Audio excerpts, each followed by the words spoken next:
G'day and welcome to Wine Week. I'm Danny. And I'm Brad. And what are you going to start us with this week? I'm going to kick off a trio of wines that we may have looked at before. So I'm going to kick off with the Tar & Roses 2008 Shiraz. Now, about a year ago we had a look at the 07 Shiraz, and this is a great follow-up to that. The 07 was a ripper, this one's great too. And great on the price.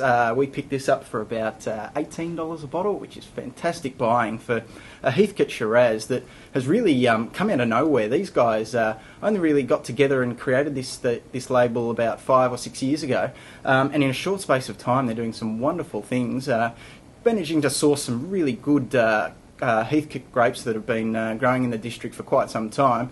Using their winemaking skills, they've been in the industry for decades, so they know what they're doing, and churning out a wine that's really rich and voluptuous will reward some cellaring as well for a sub-$20 wine, which is great value. So the Tar & Roses Heathcote Shiraz, it's really worth looking out for. Yes. Now, speaking of being in the industry for decades, next one we're going to have a look at the Tahbilk Marsanne. Now, Tahbilk, up in the Ngambia region of Victoria, celebrating their 150th birthday this year. That's a huge effort. That is a massive effort when you consider that this country, when it comes to white people, is only a smidge more than 200 odd years old. So this is a really long history as far as winemaking in this country goes. Recently had a bit of a party to celebrate their 150th. Unfortunately, we weren't invited, but that doesn't mean we're not going to talk about the wine because they do some amazing things. Their old Shiraz, the vines, some of the oldest on the planet, prior to a bug wiping out so many of the world's great vines. Also, the Marsanne.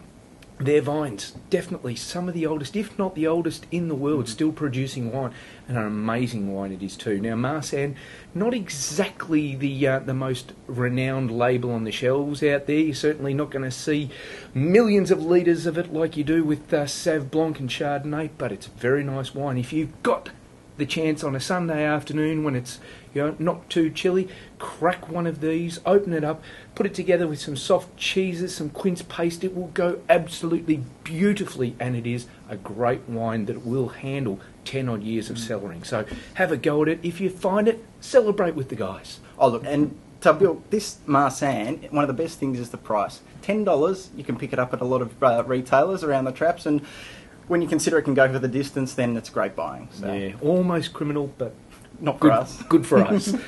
Right, to finish the trio of wines that we have had a look at before, a wine that we haven't done for a couple of years, and this is the Glaetzer Wallace. Now, this is a Grenache Shiraz blend, Shiraz Grenache, and this is the 2008 vintage. Now, a lot of people know from the Barossa Valley, Shiraz and Grenache go together hand in glove because we all know about old vine Barossa Shiraz, but the old vine Grenache as well from that area produces some remarkable fruit. When it's done and handled right, it's not bubblegummy, it's not too sweet, it's got some really nice textural mouthfeel as well. And look, the Glaetzers have been in the wine trade again for decades, so they know what they're doing, and they put it together here in this Wallace blend, and pays homage to a bit of heritage over in the motherland over in Scotland. But look, it's a fantastic drink, and again, like all these three wines that we've looked at today, incredible value for money. Recommended retail in the low to mid-teens, but again, if you're lucky and you keep your eye out, you might get it for around the $20 mark, which again makes it great buying. Will handle a few years in the cellar too, so the Glaetzer Wallace, really worth a look out for. Yeah, it definitely is. Bit of a family favourite, the Wallace and the Bishop around my way, so look out for those ones. They're great. Anyhow, that's it for this week on Wine Week. We'll see you all again next week. See you next week.